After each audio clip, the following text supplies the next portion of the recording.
안녕하셨습니까? 아이고, 비가 계속 오네요. 요즘에 빨래하기 힘드시겠어요. 자, 지난주에 우리나라에 난민이 어떻게 해서 오게 됐을까? 그리고 우리나라에 들어오는 난민들은 어떤 상황 속에 있는가 하는 것을 정말 아주 간단하게 말씀을 드렸어요. 난민 심사하는 과정이라든가 그분들이 소송에 필요한 비용을 어떻게 마련해야 되고 그 소송을 진행하는 동안은 어떻게 지내야 되고 이런 것들은 너무 복잡한 얘기라서 간략하게 말씀을 드렸는데요. 자, 오늘은 그렇게 해서 이제 우리나라에 들어와서 살고 있는 난민들이 많이 계실 텐데 우리 의정부교구 지역 안에 특별히 동두천이라고 하는 지역에 조금 모여서 파주에도 있고 남양주에도 있지만 특별히 동두천이라고 하는 지역에 많이 모여서 살고 계신 분들이 계세요. 이제 그분들을 우리가 어떻게 만나게 되었고 만나서 어떻게 지내고 있는가 하는 것을 또 간단하게 말씀을 드려볼게요. 자, 이 명칭은 의정부교구 1본당 1난민가정 돌봄 사업이라고 이름을 정했어요. 그러니까 한 가정과 한 본당이 결연을 맺어서 서로가 서로를 위해서 기도하고 함께 살아가는 어떤 삶을 바라는 것이죠. 이 이야기의 시작은 2015년으로 거슬러 올라갑니다. 2015년에 교황님께서 9월 6일 날 가을에 우리 날씨로 가을이죠. 프란치스코 교황님이 3종기도 훈화를 하셨는데 그때 이제 유럽에 들어와 있는 많은 난민 가정을 교회가 환대하면 좋겠다는 취지의 얘기를 하셨어요. 수도원이든 본당이든 사람을 맞이할 수 있는 곳에서 한 가정씩 함께 같이 살면 어떨까 하는 얘기를 하셨죠. 그리고 2017년에 이제 이주사목위원회는 2018년 다음 연도에는 우리가 교구 사회사목 안에서 어떤 부분을 새롭게 시작할 수 있을까 하는 고민을 해봤어요. 그러다가 우리 교구도 난민들과 함께 이미 난민들은 우리 교구 안에 살아가고 있었는데 이분들에게 조금 더 다가갈 수 있는 어떤 프로그램 같은 것들이 마련되어야 되지 않을까라는 생각을 하게 됐죠. 어디서부터 시작을 해야 될까 생각을 해봤어요. 일단 난민들을 만날 사람이 있어야 되잖아요. 그러니 이제 본당에 공문을 보내서 우리가 이러저러한 교육과 함께 이런 교회 활동을 시작하려고 합니다 라고 하는 이야기를 시작하면서 그 전에 먼저 그 주교님께서 동두천 지역의 난민들을 방문을 먼저 하셨고요. 그리고 우리는 이주사목위원회는 프로그램을 준비를 했죠. 본당에 공문도 보내고 활동가도 모으고 그리고 교육 프로그램도 짜야 됐었는데 왜냐하면 한국 교회 안에서는 이런 움직임이 사실 처음이었거든요. 그래서 이제 한국 사회에서 난민들의 현황이라든가 이러저러한 활동가들의 마음가짐이나 방문을 했을 때 좀 조심해야 될 부분이 어떤 게 있을까. 또 우리에게 좀 낯선 부분을 대하는 마음가짐 이런 것들을 교육 프로그램으로 구성을 했죠. 자, 그래서 2018년도 봄에 이제 교구청 지하에 있는 강당에서 난민 교육을 시작을 했어요. 교육은 6번, 7번 정도로 진행이 됐고요. 토요일 날 오전에 10시부터 1시 정도까지의 교육 프로그램이 진행이 되고 교육이 마쳐진 다음에는 교구장님의 수료미사와 수료증을 각 활동가들에게 전달하면서 설레이는 마음으로 이제 시작을 한 거예요. 각 본당은 친구로서 만나는 것이지만 우리가 난민을 만날 때 두 가지 방향이 있었어요. 하나는 친구로서 삶을 공유하는 것이 있고 또 한 가지는 도움이 필요한 것이 있다면 경제적인 지원을 해야 되는 부분이 있었는데 그래서 본당도 역시 관심과 함께 구체적으로 1년 예산 안에 난민 가정을 도울 수 있는 예산안을 준비를 했습니다.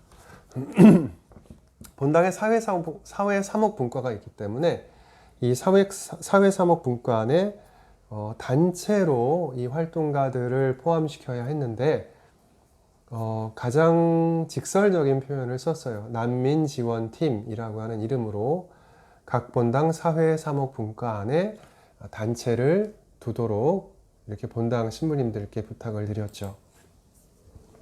자, 이제 난민활동가들이 교육이 끝나고 여름부터 방문을 시작했어요. 적어도 한 달에 한 번 이상은 가정을 만나기로 했고, 그리고 그 만난 내용을 돌아와서 각 지역 엑소더스에서 활동가들이 함께 회의를 하도록 했습니다. 그리고 회의를 한 내용들을 각 본당과 공유를 해 나가면서 우리 활동들을 점검하기로 했죠. 사실 모두가 처음이었기 때문에 답을 알고 있는 사람은 없었어요. 하면서 배워가자는 그런 마음이었죠. 기대도 있었고요. 만나면서 사실은 어떤 실망감 같은 것들도 생겨났습니다. 아, 이게 우리가 생각했던 것처럼 활동도 잘 되지 않고 또 난민 가정들도 그렇게 우리를 반겨주는 것 같지 않은 느낌이 들 때도 있고 또 소통도 잘 안 되는 것 같고 답답함도 있고 이랬었죠. 그러다가 시간이 지나면서 조금씩 생각들이 바뀌어 갔어요. 아, 우리가 알고 있는 것들, 우리가 섣부르게 생각했던 것들이 정말 꼭 그렇지 않구나 라고 하는 것들을 하나씩 차근차근 배워가게 됐죠. 또 그 와중에 아마도 난민 가정들도 우리를 많이 기다려줬던 부분도 있을 것 같고요. 또 우리 본당에 있는 활동가들도 때로는 너무 열정이 많아서 또 때로는 너무 조심스러워서 어떻게 하면 더 좋을지를 잘 몰랐던 부분을 조금씩 알아가게 되었던 것 같아요. 이제 2018년, 2019년, 20년, 21년 올해가 네 번째 해고요. 코로나 상황에서도 매년 교육을 했어요. 매년 교육을 했고 사실은 거의 단절되지 않고 난민 가정을 만나왔습니다. 지금까지 한 40여 개 본당에서 활동가들을 보내주셨고 150여 분 정도가 난민 가정을 만나면서 활동을 하고 있어요. 활동을 하기 위해서는 기금도 많이 필요하고 또 협력기관도 필요한데 교구의 FOJ라고 하는 기금이 있어요. 이건 사회사무국장이죠. 조병일 신부님이 제안해서 만든 기금인데 어려운 코로나 상황에서 우리가 지원금도 받고 국가지원금도 받고 그랬을 때 그것을 조금 더 필요한 것에 쓰면 좋겠다라는 생각으로 기부를 받았죠. 그래서 이 FOJ 기금도 쓰고 또 교구에 있는 까리타스, 사회복지법인이죠. 까리타스 기금도 쓰고 그러면서 난민 기금도 마련하고 지원금도 마련하고 또 재정적으로는 그렇게 도움을 받으면서 동시에 이 난민활동가들을 도와주는 협력기관이 많아요. 지역아동사목을 하고 있는 교구의 지역아동사목위원회도 있고요. 이 지역아동사목위원회와 엑소더스 이주사목위원회죠. 함께 쓰고 있는 공간이 동두천의 평화센터라고 있거든요. 그 센터도 건립을 했고 또 동두천 지역의 아이를 돌봐주는 쉼터를 운영하시는 수녀님, 아피 또 이런 분들이 많이 계시죠. 그분들과 함께 미약하지만 조금씩 더 나은 방향으로 난민들과 함께 살아가려고 애를 쓰고 있어요. 코로나가 시작됐을 때 많은 본당에서 미사도 할 수 없고 특히 사회사목 분야는 평소에도 도움이 필요하지만 어려운 시절에는 더더욱 도움이 필요한 분들이 많이 계신데 그 중에 난민들이 있죠. 코로나에 멈추면 안 되는 것들 중에서 대표적인 것이 난민 활동이었는데 다행히 거의 멈추지 않고 활동을 해왔어요. 이분들을 돕다 보면 형평성이라는 생각을 많이 하게 돼요. 왜냐하면 우리가 도울 수 있는 힘은 한계가 있고 도움이 필요한 분들은 많기 때문에 아, 이분을 돕는 게 맞나? 저분을 돕는 게 맞나? 이런 생각들을 많이 하게 되거든요. 그러면 어쩔 때는, 아, 이건 형평성에 맞지 않아. 그러니 아무도 안 돕는 게 좋겠어. 이렇게 이상한 결론을 내게 될 때도 있어요. 이 형평성이라는 사실은 함정인데, 가장 어려운 분들이 도움을 받는 것은 좋지만, 사실은 우리가 그것을 매 순간 구분할 수는 없거든요. 그러니 형평성이라는 어떤 하나의 기준과 더불어서 할 수 있는 만큼 그리고 지금 할 수 있는 것을 우리는 한다. 이런 마음가짐도 난민들을 만날 때 굉장히 중요한 부분인 것 같아요. 자, 우리가 이제 4년째 난민들을 만나면서 배워가고 있고요. 또 우리 녹영동 본당도 올해 활동팀이 하나 생겼어요. 우리 라파엘 신부님과 청년 2명이 함께 한 팀을 이루어서 한 가정의 난민을 만나고 있는데요. 좋은 만남이 되기를 기다려보고 있습니다. 사회사목 안에서 많은 활동가들이 처음에는 정말 많은 열정으로 또 그러다 좀 지치기도 하고 그러면서 마녀 사냥이라고 하는 이상한 현상에 대한 생각을 해보게 돼요. 어느 마을이나 혼자서 살 수 없는 분들이 있거든요. 그러면 그분들을 돕던 사람들이 어느 순간인가 좀 알아서 살았으면 좋겠다는 생각을 하게 돼요. 모든 사람이 좀 알아서 살지. 나는 왜 나도 힘든데 이 사람도 도와야 되고 저 사람도 도와야 될까 하는 피로감을 느끼게 되죠. 그러다가 누군가가 저 사람은 도와줄 필요가 없는 나쁜 사람이야. 마녀야. 라고 이야기를 하면 사실은 그렇지 않다는 생각을 하면서도 도움이 필요하지 않은 게 아닐까? 라고 하는 비겁한 생각을 자기도 모르게 하게 되거든요.